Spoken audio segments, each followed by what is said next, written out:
83 बिंदुओं के जो अभिभाषण राज्यपाल महोदय को जो पढ़वाया गया, यहाँ पे राज बदल गया सब महोदय, लेकिन रिवाज नहीं बदला।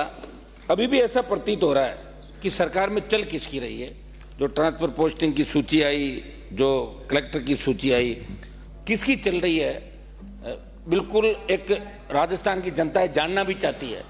तो मैं एक मिनट साहब, मेरा यह आग्रह है कि अभिभाषण पढ़ने से और सरकार बदलने से कुछ नहीं होगा। समझ बोलते बहुत सी जिम्मेदारियां भारतीय जनता पार्टी की सरकार पे, जिन मुद्दों को लेकर राजस्थान की जनता ने इन पे भरोसा किया, राजस्थान के नौजवानों ने भरोसा किया, किसानों ने भरोसा किया, और पिछले 6 महीने के अंदर जो कांग्रेस सरकार के खिलाफ इन्होंने आंदोलन किए सड़कों पे, चाहे पेपर लीक की घटनाएं थी, दूसरी घटनाएं थी, एक एक करके मैं बिंदुवार सबूत में, थोड़ा मुझे आप समय देंगे और मैं बिंदुवार एक एक बात तो मेरी आऊँगा। सबूत मोदी, सबसे पहले तो मेरे से पूर्व में सदन के वरिष्ठ सदस्यों ने अपनी अपनी बात रखी, दोनों पक्षों ने, और अच्छी बहस हो रही। लेकिन कई बार देखते हैं कि छोटी मोटी आपस में वाद विवाद भी चलता रहना चाहिए, ताकि यूँ लगे कि भाई हाउस के अंदर ऐसा नहीं लगे कोई क्लासरूम के अंदर बैठे, ये भी लगना चाहिए। लेकिन मैं कई बार देखता हूँ कि जो लोग वरिष्ठ हैं, मंत्री नहीं बने, और वो अपनी उपस्थिति मुख्यमंत्री के सामने दर्ज कराना चाहते हैं, उनका माइक बंद करते हैं। तो हमारा है कि एक बार माइक जैसे वो खड़े हो, माइक खोल दे तो नजर आ जाए कम से कम, ताकि उनके मन की जो वो है ना, भाई हम दिख गए सदन के, हमने तो घर पे जाके बताएंगे कि पापा मंत्री तो नहीं बने, आप बोल भी नहीं पा रहे हो, ये भी एक प्रॉब्लम है। तो इसके अंदर भी थोड़ा मेरा ये आग्रह है आपसे।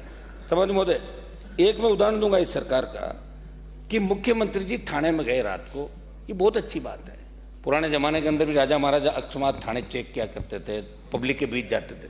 लेकिन दुर्भाग्य से राजस्थान के होम सेक्रेटरी, राजस्थान के चीफ सेक्रेटरी और डीजीपी जयपुर में होते हुए भी 3 घंटे तक मुख्यमंत्री थाने के अंदर रहते हैं। कमिश्नर जरूर जाते हैं, लेकिन उनका नहीं जाना इस ओर इंगित करता है कि वो सीरियस नहीं ले रहे हैं। ये मेरा आपके माध्यम से आग्रह है कि मुख्यमंत्री जिस बात को जानते सुने, दोबारा से ऐसा मामला नहीं हो।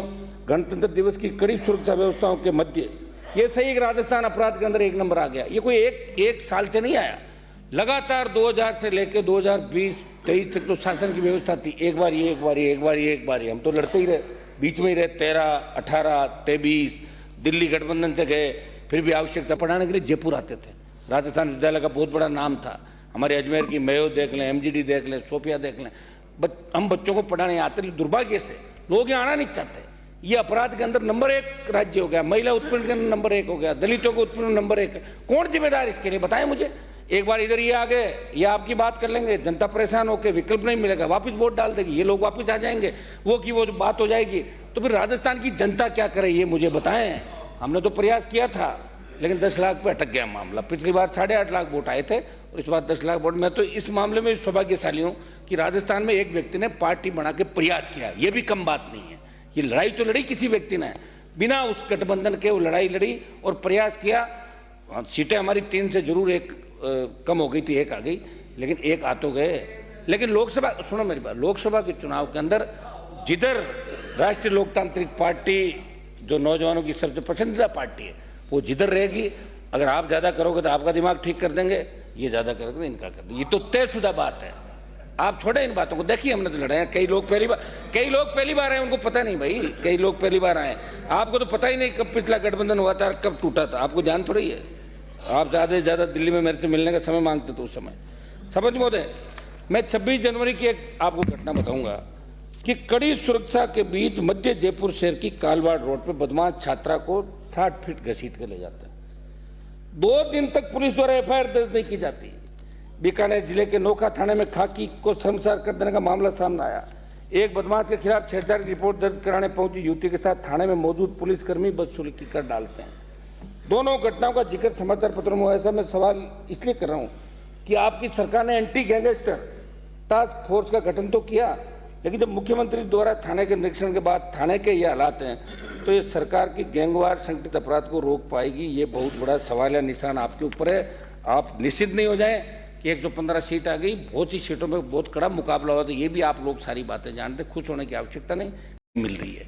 लेकिन बिजली कंपनियों की ऑडिट अगर पूर्ववर्ती कांग्रेस सरकार कराती, आप कराते, किसान को चोर बताया जा रहा है कि किसान बिजली चोरी करता है। किसान बिजली चोरी नहीं करता। कंपनियां जब से बनी थी 2000 के अंदर और 2023 में 1 लाख करोड़ से ज़्यादा घाटा बिजली कंपनियों का हो गया। कहाँ से आया? खरीद के अंदर सरकारों के अंदर ऊपर बैठे वही लोग तय करते हैं कि बिजली किस दर पे खरीदनी है, कब खरीदनी है। कभी कोयले का आपके यहाँ कमी आ गई, इसको लेकर मुख्यमंत्री शायद हमारे बिजली मंत्री भी गए भी थे। लेकिन मेरी आपसे मांग है कि सिंगल फेज बिजली 24 घंटे मिले और 3 फेज बिजली आपने जो 7 घंटा घोषणा पत्र के अंदर कही थी कि रबी में 7 घंटा और खरीफ में 6 घंटा, ये पूरी बिजली आप सुनिश्चित करें। क्योंकि किसान के पास यहाँ नहरी इलाका हमारा है, वो तो कोटा डिवीजन को छोड़ दें और हनुमानगढ़ गंगानगर को छोड़ दें तो बाकी राजस्थान में कुएं ट्यूबवेल से ही लोग सिंचाई करते हैं और किसान के पास दूसरा कोई साधन नहीं, जोत घट गई।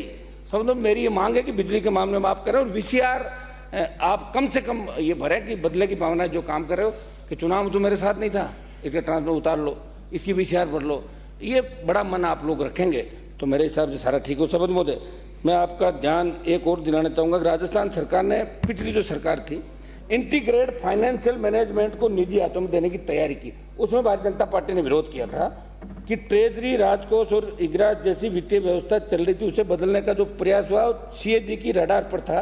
भाजपा ने विपक्ष में रहते हुए इसका विरोध किया, लेकिन सुनने में ये आ रहा है कि वही सॉफ्टवेयर जिसका विरोध भाजपा ने किया उसको भाजपा लागू कर रही है। ये मंत्री जी बैठे हैं यहाँ पे, मंत्री जी गजेंद्र सिंह जी, मैं कह रहा हूँ जिसका विरोध पार्टी ने किया था उसको लागू करने का शायद मानस बना रहे, तो आप एक बार कृपया इन चीज़ों को लागू नहीं करेंगे ज़्यादा ठीक है, नहीं फिर वही बात होगी, मिलाजुली का खेल हो गया।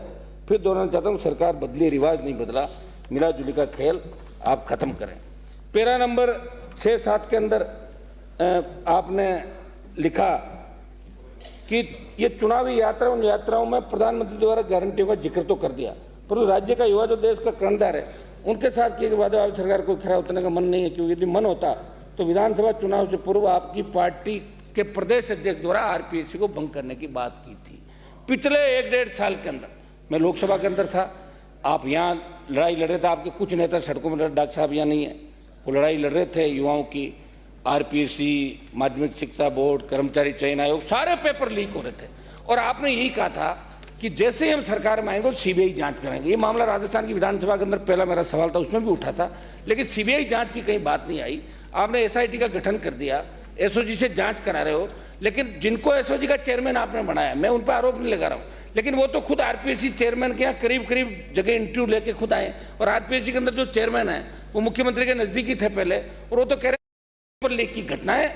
आप उदाहरण के तौर पे 2-3 घटनाओं की सीबीआई जांच करा लें। इससे बड़े मगरमच्छ, मछलियां तो आप पकड़ रहे हो, लेकिन बड़े मगरमच्छ जब भी पकड़े जाएंगे जब सीबीआई की एंट्री होगी। ईडी की एंट्री आप करा रहे हो, लेकिन ईडी की एंट्री आप कहां करा रहे हो? आपको लगता है कोई ज्यादा बोल रहा है उसके ईडी भेज दो। देखो ईडी या तो भेजो मत, और ईडी भेज के किसी को बदनाम करो तो फिर सबूत के साथ गिरफ्तारी भी होनी चाहिए। मजाक नहीं किसी की, चाहे जिसकी अपन मजाक उड़ा लें, ईडी सीबीआई भेज दें फिर क्लीन चिट देते हैं। एक बार आदमी अगर बदनाम हो जाता है, जैसे मैंने देखा एक सवाल था, हमारे कटारी जी गृह मंत्री थे, हिस्ट्री सीटर कितने हैं, तो भाजपा के एक विधायक का नाम आ गया, पुराना इतिहास के अंदर थाने में फलाना फलाना पिताजी का नाम। अब पढ़े एक बार क्या कि एचएस बन जाता है ना आदमी, वो फिर कितना ही कुछ कर लो उसका नाम आ जाता रिकॉर्ड के अंदर। तो आप ईडी सीबीआई कृपया उनका दुरुपयोग नहीं करें, ये मेरी आपसे मांग है। और आपको लगे कि वास्तव में जल जीवन मिशन घोटाला के अंदर बहुत लाखों अरबों रुपए का घोटाला हुआ, लेकिन घोटाला करने वाले लोगों को तो आपके सरकार के अंदर उनको ओएसडी लगा दिया, बताओ आप, तो फिर कैसे जांच करोगे? क्या फर्क रह जाएगा आपके अंदर और हमारे अंदर? बताएं क्या फर्क रह जाएगा आपके अंदर, इस सरकार के अंदर? आप हम किसी न किसी तरह इस प्रदेश के नौजवान किसान, हाँ ठीक है, राम मंदिर का आपने बहुत ही अच्छा कार्यक्रम किया, हम बधाई देते हैं आपको। राम मंदिर के ये लोग भी पक्ष में, अगर ये लोग को विरोध की बात करते तो गलत है। हम तो राम राम ही करते हैं गांव के अंदर, गांव में तो राम राम सा राम। बीजेपी का गठन तो 80 के अंदर हुआ था, 80 से पहले भी लोग राम राम ही करते थे, बीजेपी बनी उससे पहले भी राम राम करते थे। लेकिन चूंकि मैं आपके साथ रहा हूँ, थोड़ा ध्यान रखो। शंकर सिंह जी रुको आप यार, अब आपको मंत्री तो बनाया नहीं, बैठे बैठे बोल रहे हो। मैं ये कह रहा हूँ साहब कि राम मंदिर का निर्माण किया, अच्छी बात है, चाहिए तो आपको ये था कि उसमें आप सारी पार्टियों के नेताओं को बुलाते, जिस तरह आप सर्वदलीय बैठक लोकसभा चालू करने से पहले प्रधानमंत्री जी करते हैं, ये आपको करना चाहिए था, तब ये लोग जाते हैं। अब कह रहे हो आप नहीं गए, जाए कहाँ, कोई धक्के थोड़ी खाने देते, अंदर कौन घुसने देता बताओ मुझे? अरे ऐसे मान लो चले भी जाए, से सम्मान कोई जाए और उसकी इज्जत के साथ आप बुलाएं। तो मेरा ये था कि राम जी के नाम से देश के अंदर कोई परहेज नहीं, सब किसान ना इनको नहीं, बिल्कुल नहीं है। ये तो राम नाम से ही यहाँ तक आए हैं। मैं जानता हूँ टोटासरा जी को, हम तो सब गांव के लोग हैं और हमारे तो पहले राम राम ही कहते हैं, राम राम साहब, अपने राम राम ही कहते हैं सारी लोकल भाषा के अंदर। लेकिन कुछ कुछ कांग्रेस के लोग अगर इस तरह की मानसिकता के साथ बात करें कि हम राम मंदिर का विरोध करते हैं फला करते, तो वो भी गलत है। और हमें तो ये भी याद है, आपको भी नहीं भूलना चाहिए कि जब कार सेवक दोबारा राम मंदिर जब बना था, जब बाबरी मस्जिद गिराई थी, उसमें आपके प्रधानमंत्री नहीं थे, इनके प्रधानमंत्री थे जो गोली लेकर सो गए थे, दोबारा गोली नहीं चली। ये भी ध्यान है आपको, उनका भी योगदान है, नरसिम्हा राव जी का योगदान है कि 2 से 4 बजे सो गए और आपने अपना काम कर दिया, क्योंकि वो भी कहीं न कहीं एक मिनट साहब समाप्त करूंगा मेरी बात साहब। ये हमारी मांग है साहब, बिंदु से क्या 31, 32, 33, 34 में जो भी घोटाले हुए उनकी जांच कराने की आपने बात की। बिंदु से क्या 33 युवाओं में हताशा और अवसाद के कारण आप जो अभी 1 मिनट में समाप्त कर रहा हूं, आप समय हो गया आपका, 1 मिनट, आप यूनिवर्सिटी कॉलेज से निकले हैं, आप नौजवान हमारे साथ, तो थोड़ा ध्यान रखें। कंक्लूड करें, हो गया समय काफी। मेरा ये था कि आपकी जो अभी ये यात्रा निकल रही है साहब, कैंप जो लगा रहे हैं बीजेपी के अभी केंद्र की योजनाओं के, कम से कम इतना तो वहां लोगों को कहें कि संबंधित विधायक को बुलाएं कैंप के अंदर। आप बुलाते नहीं, लिखित में शायद आपके पास भी कागज नहीं आया होगा, हमारे पास भी नहीं आया, तो कम से कम इस तरह सुनना ना, हमें जाना नहीं भाई, जाएंगे थोड़ी। श्री हरीशचंद्र मीणा, एक मिनट साहब, 1 मिनट समाप्त प्लीज, एक मिनट में समाप्त कर रहा हूं। एक मेरा सर्वोत्तम ये निवेदन है कि छात्र, 1 मिनट में, छात्र संघ के चुनाव राजस्थान के अंदर 2004 में बंद हुए थे जब आपकी सरकार थी। 2009 में हम जीत के आए, आप भी थे, हमने धरना दिया यहाँ पे, मुख्यमंत्री ने घोषणा की सदन में, 2010 के अंदर वापस चालू हुआ। फिर वसुंधरा जी की सरकार थी, छात्र संघ चुनाव बंद करा दिए, फिर वापस चालू हुए। पिछली बार आपने छात्र संघ के चुनाव बंद कराए राजस्थान के अंदर, और मैंने बड़ा आंदोलन किया, 1 महीने तक 8 रैलियां की, या रैली भी करी। मैं कह रहा हूं छात्र संघ चुनाव सरकार को चालू कराना चाहिए, छात्र संघों के माध्यम से मजबूत रहे। बहुत धन्यवाद, नेतृत्व करें, बड़े बड़े हरीशचंद्र मीणा चुनाव की घोषणा करनी चाहिए। बहुत बहुत आपको धन्यवाद, जय हिंद।